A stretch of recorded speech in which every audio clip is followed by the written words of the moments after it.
Eh bien, bonsoir à tous les amis, supporters, supportrices parisiens, parisiennes, rémois, rémoises, supporters, supportrices d'autres clubs, amoureux, amoureux du football, bienvenue à vous. Les amis, on se retrouve pour le débrief à chaud de Reims, Paris Saint-Germain. Ça vient de se terminer, un but partout, fin de série pour le PSG, premier accro de la saison. Le PSG, donc, tenu en échec à Reims, donc c'est mon premier point de la rencontre, déçu. Vraiment déçu les amis, parce qu'on est toujours déçu quand notre équipe ne gagne pas. Et je voulais que le PSG continue sur sa bonne dynamique. Je voulais que le PSG ne perde pas de points ce soir. Et le PSG a donc fait match nul, a perdu 2 points. Et peut voir Monaco et Marseille revenir à égalité de points à la fin de la journée demain. Hein, Monaco qui accueille le Havre, je crois, et Marseille qui va à Lyon. Déçu dans ce match, notamment aussi parce que moi je vous l'avais dit dans l'avant-match. Je vous avais dit, attention, les Rémois, c'est quand même une équipe assez bien structurée, sérieuse. C'est une équipe avec des bons petits joueurs de ballon, un bon petit collectif, un coach avec des bonnes idées.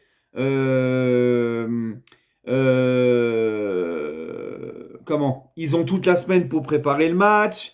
Ils vont te mettre de l'intensité, ils vont nous rentrer dedans, ils sont à domicile, ils vont avoir envie de nous faire mal.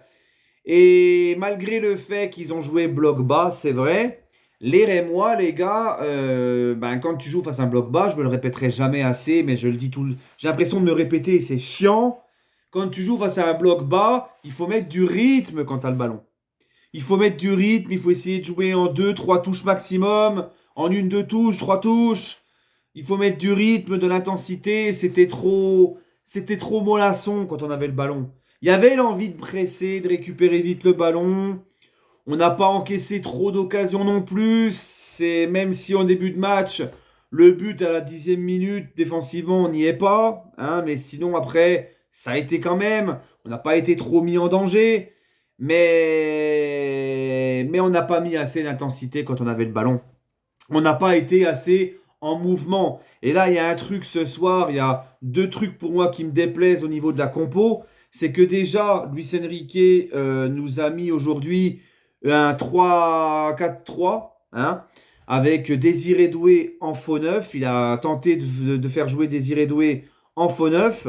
J'aurais préféré voir Barcola à droite, Colomwani en neuf et Désiré Doué à gauche, ou Désiré Doué à droite, Barcola à gauche et Colomwani en neuf. J'ai pas compris pourquoi Désiré Doué comme ça en 9,5, bref. Hein, ouais, bref. Et c'est surtout que quand tu joues avec une défense à 3, donc deux pistons, un à droite, un à gauche, quand c'est pas Hakimi et que c'est pas Mendes, c'est quand même compliqué. Tu as joué ce soir, et on le sait encore plus dans une défense à 3, l'apport des pistons est très important, notamment sur les phases offensives, notamment quand tu joues face à un bloc comme Reims a joué ce soir. Les pistons doivent apporter offensivement. Leur boulot offensif est très important. Et là, ce soir, les pistons que tu avais, c'est Beraldo, défenseur central, qui a déjà du mal en tant que latéral dans une défense à 4, et Zahir Emery, qui est beaucoup plus intéressant dans le cœur du jeu, qui n'est pas un latéral, qui n'est pas fait pour jouer à droite. Donc là, on voit déjà les lacunes dans le PSG quand il faut faire tourner Hakimi et Mendes. Comme je l'avais dit, hein, au niveau du mercato, t'as pas recruté de latéraux intéressants, de vrais latéraux intéressants pour la rotation à Hakimi et Beraldo. À Mendes, tu joues avec Zahir Emery qui n'est pas un latéral, qui n'est pas un piston non plus, et avec Beraldo qui n'est ni un latéral ni un piston. Voilà. Donc, offensivement, au niveau de ces deux-là, sur les phases offensives, il n'y a quasiment rien eu. C'était le néant total. Désiré Doué en 9,5, il a été beaucoup plus intéressant quand il a commencé à se mettre sur le côté gauche, avant sa petite blessure à la cheville, et j'espère que c'est pas grave. Hein, on enchaîne les blessures en plus. Hein, c'est quand même incroyable, mais bon, c'est comme ça. Et là, le truc qui est flagrant ce soir, c'est qu'il est grand temps que Gonzalo Ramos revienne dans cette équipe. Parce que là, les gars, on n'a vraiment pas de... sur les centres, il n'y a pas de neuf pour réceptionner les centres, pour conclure les actions. On n'a pas de neuf pour gêner les défenseurs, avec les appels, tout ça. Hein, il nous manque cruellement un vrai neuf à la finition. Ramos, il est grand temps qu'il revienne parce que c'est vraiment lui ton seul vrai neuf de surface, le buteur, celui qui peut finir les actions. Ok? Donc là, on a vu à quel point ça nous manquait. Hein, quand on en faisait des centres, eh ben, il n'y avait personne à la réception. C'était bref.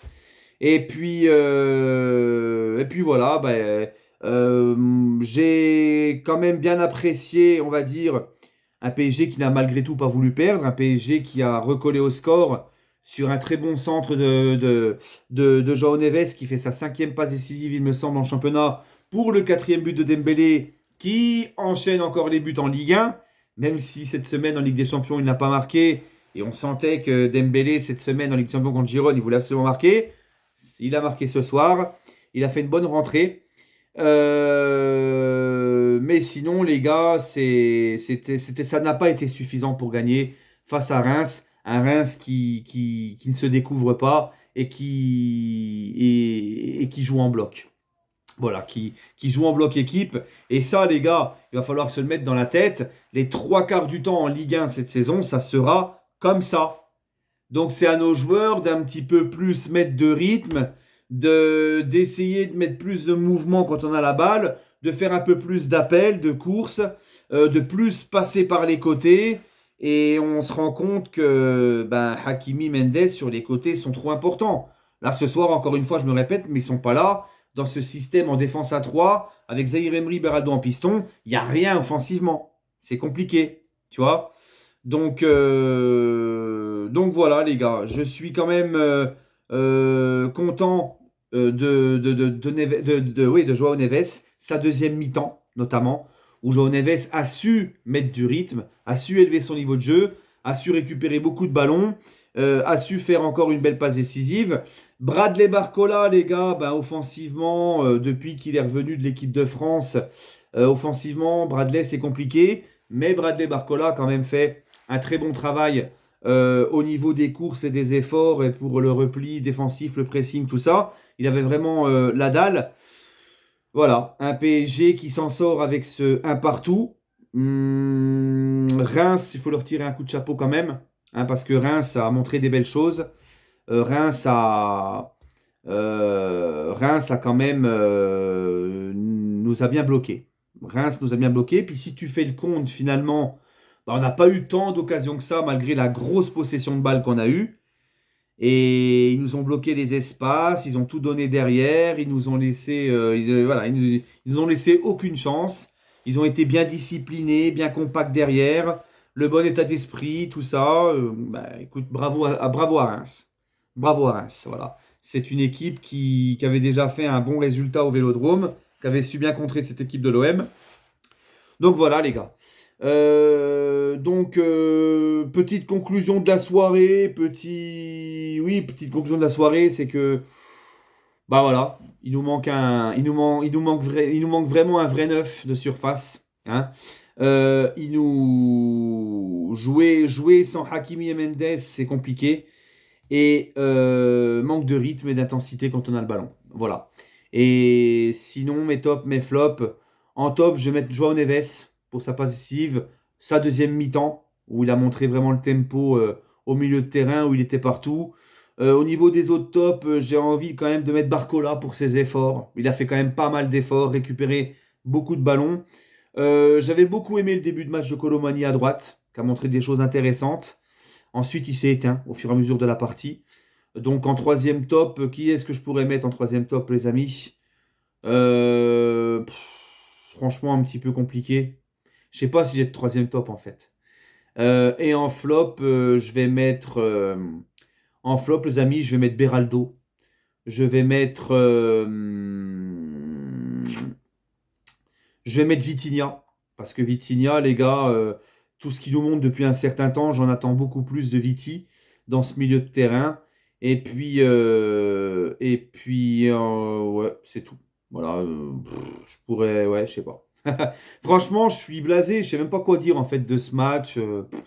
Je les ai tous trouvés, mis à part Neves, ils n'ont pas fait le match qu'il fallait en fait, tu vois.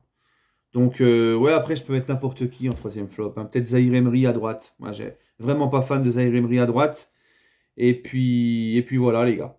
Bref, bah écoutez, c'est tout ce que j'ai à dire pour cette rencontre. N'hésitez pas, vous, à me dire en commentaire votre ressenti sur le match. Après, voilà, on ne peut pas toujours, on ne va pas gagner tous nos matchs, on ne peut pas toujours gagner. Mais c'est frustrant parce que tu as le sentiment que ben, si tu mets plus d'intensité, plus de rythme, si tu as un peu plus de niaque, tu peux le gagner ce match-là. Surtout qu'en plus, tu prends ce but-là à la 9e minute où tu as le. Tu sais, tu peux l'éviter, quoi. C'est défensivement, c'est mal joué. Donc, le joueur japonais, c'est Nakamura, je crois. Le joueur japonais de Reims, voilà, il est entre. Tu vois, il est là et tout, il a le temps d'ajuster sa frappe. Normalement, tu dois même pas le laisser tirer. Bref, hein. Allez, prenez soin de vous, les amis, toujours et encore. Allez, Paris. Et puis, on se retrouvera pour l'avant-match de PSG Rennes, et peut-être avant, s'il y a de l'actualité, au Paris Saint-Germain. Prenez soin de vous, les amis, et toujours et encore, allez Paris.